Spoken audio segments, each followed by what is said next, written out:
Hari ini sang surya masih bersinar di atas bumi Nusantara, menerangi abad kedua perjuangan Muhammadiyah.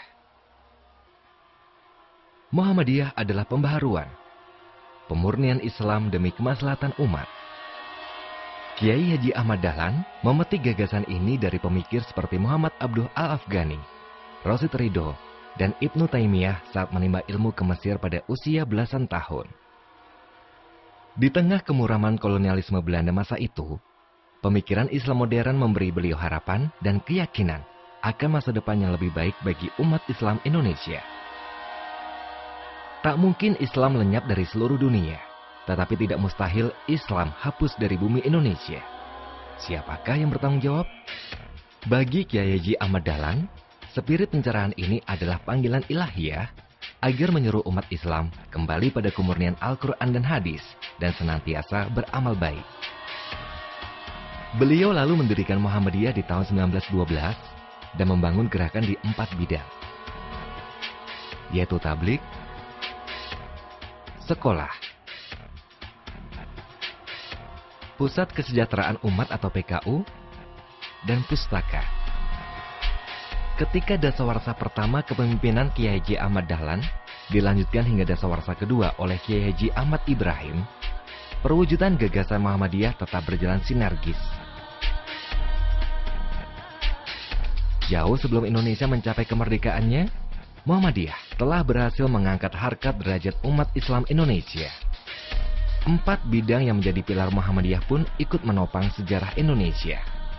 Bagian tablik, menumbuh suburkan perkumpulan dan jamaah pengajian dalam waktu singkat sejak persyarikatan berdiri.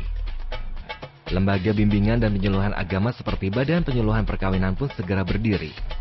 Pada tahun 1933, cabang-cabang persyarikatan telah tersebar hampir di seluruh penjuru tanah air. Pada tahun itu pula, telah berdiri 244 sekolah Muhammadiyah untuk tingkat dasar, menengah, dan lanjutan. Inilah capaian bagian sekolah yang dirintis Kiai Haji Ahmad Dahlan dengan mendidik para calon guru. Selain mendirikan sekolah-sekolah pribumi yang setara kualitasnya dengan sekolah Belanda dan Kristen, Muhammadiyah juga membuka kesempatan belajar bagi anak perempuan setara dengan anak laki-laki. Sebuah modal besar bagi Indonesia untuk menapaki era modern di kemudian hari. Di bidang sosial, bagian Pusat Kesejahteraan Umat atau PKU mewujudkan gerak nyata dengan didirikannya Fond Dahlan untuk memberi beasiswa kepada anak miskin. Diselenggarakannya khitanan massal, serta didirikannya panti asuhan, rumah miskin, dan 7 rumah sakit yang tersebar di Jawa. Sejak berdiri, Muhammadiyah menyadari pentingnya budaya tulis baca sebagai salah satu pilar kehidupan modern. Berkat ide dan karya besar Kiai Haji Ahmad Fahrudin, bagian pustaka berkembang dengan pesatnya. Antara lain, dengan pendirian Percetakan Persatuan, penerbitan majalah Suara Muhammadiyah, serta sejumlah artikel dan buku tentang pemikiran Muhammadiyah karya beliau. Setelah beliau wafat, bidang pustaka melanjutkan geraknya dengan pendirian penerbit khusus buku-buku sekolah Muhammadiyah dan peluncuran surat kabar adil. Hanya dalam kurun waktu 20 tahun, Muhammadiyah yang terbit dari sudut kampung Yogyakarta telah menyebarkan sinar terangnya ke seluruh penjuru Nusantara, menghapuskan kemuraman kolonialisme dari bumi Indonesia.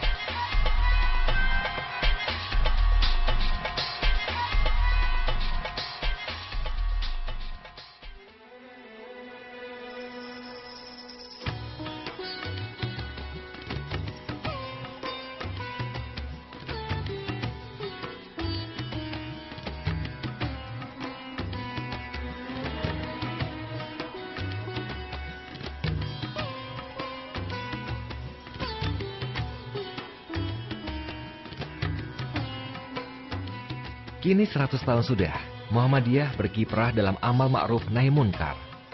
4 pilar yang ditanam Kiai Haji Ahmad Dahlan dan Kiai Haji Ibrahim tetap menjadi pokok perwujudan gagasan pencerahannya.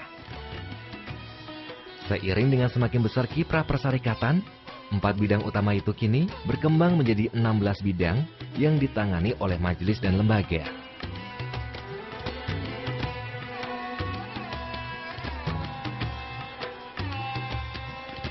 Majelis Tarjih dan Tajdid beranggotakan para ulama. Selain mengurus perihal keagamaan seperti fatwa dan hisab, juga membangun tafsir demi perwujudan konsep-konsep penting seperti good governance, tauhid sosial, seni budaya Islami, dan peranan perempuan.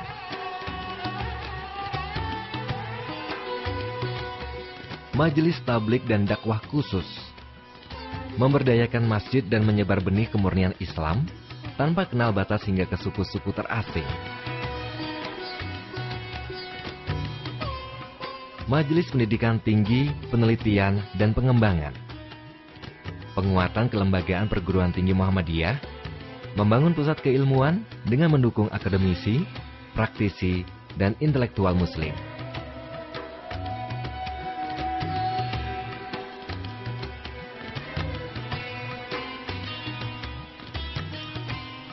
Majelis Pendidikan Dasar dan Menengah merancang program inovatif sekolah, menyelenggarakan sekolah rakyat, menyediakan beasiswa bagi guru dan murid, serta melakukan standarisasi dan kendali mutu pendidikan.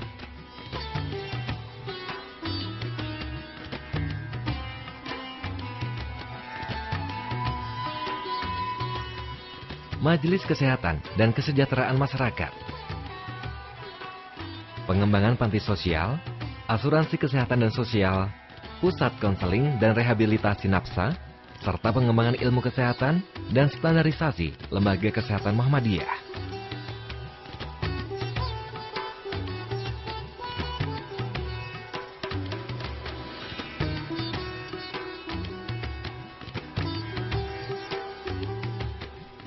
Majelis Ekonomi dan Kewirausahaan merangsang tumbuhnya usaha kecil, reboisasi lahan kritis, pengembangan ekonomi syariah, serta pembinaan dan pengembangan badan usaha milik Muhammadiyah.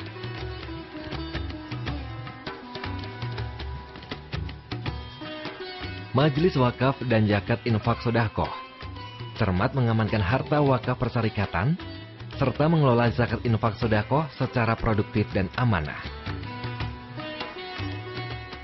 Majelis Pemberdayaan Masyarakat mengejawantahkan teologi Al-Ma'un, pendampingan dan training civil society untuk kelompok masyarakat, petani, dan nelayan, pelayanan krisis center hingga advokasi kebijakan publik.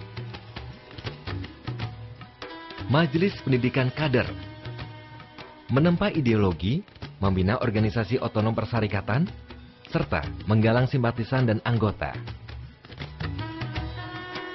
Lembaga Hikmah dan Kebijakan Publik mendalami isu politik kontemporer, membangun sinergi dengan kader di lembaga legislatif, eksekutif, dan judikatif, mendesain gerakan anti korupsi, demokrasi, HAM, dan advokasi undang-undang. Lembaga Hubungan dan Kerjasama Luar Negeri, jejaring internasional, dialog antar peradaban, dan menjadi duta Muhammadiyah bagi dunia internasional. Lembaga Hukum dan Hak Asasi Manusia membangun jaringan anti korupsi, penguatan civil society di bidang hukum dan HAM, advokasi masyarakat adat dan tanah ulayat, ikut serta memberantas mafia peradilan. Lembaga Lingkungan Hidup merancang teologi dan etika lingkungan, melakukan dakwah lingkungan hingga review dan advokasi kebijakan. Lembaga Pustaka dan Informasi menghimpun data kemuhammadiyahan, mendirikan TV dan radio milik persyarikatan, mengelola website, perpustakaan, penerbitan, serta melakukan dokumentasi dan public relation. Lembaga Pembina dan Pengawas Keuangan membina dan mengawasi keuangan persyarikatan dan satuan amal usahanya, menjaga Muhammadiyah tetap amanah. Lembaga Seni dan Budaya mengembangkan ide dan kreasi seni budaya Islami, fasilitasi kegiatan seni daerah, pameran, festival, dan penghargaan di bidang seni serta kegiatan-kegiatan apresiasi seni dan budaya. Selain majelis dan lembaga yang berada langsung di bawah struktur kepemimpinan Muhammadiyah, terdapat pula 7 organisasi otonom persyarikatan. Organisasi otonom ini memberikan ruang gerak bagi golongan yang sering diabaikan kiprahnya. Aisyah dan Naisyatul Aisyah adalah ruang khusus bagi perempuan. Pemuda Muhammadiyah, Ikatan Remaja Muhammadiyah, dan Ikatan Mahasiswa Muhammadiyah merupakan wadah pemuda-pemudi dan mahasiswa untuk berkiprah sejak dini. Sedangkan Tapak Suci Putra Muhammadiyah dan Hizbul Wathon bergerak dalam aktivitas bela diri dan kepanduan untuk kalangan anak-anak hingga dewasa. Jamaah Muhammadiyah selain tersebar di seluruh Nusantara, juga tersebar di luar negeri dari terutama di Asia Tenggara, seperti Malaysia, Brunei, Thailand, Singapura, dan Filipina. Di tingkat internasional, Muhammadiyah dikenal sebagai organisasi Muslim reformis. Kiai Dahlan disejajarkan dengan Jamaluddin Al-Afghani dari Mesir dan Muhammad Iqbal dari India.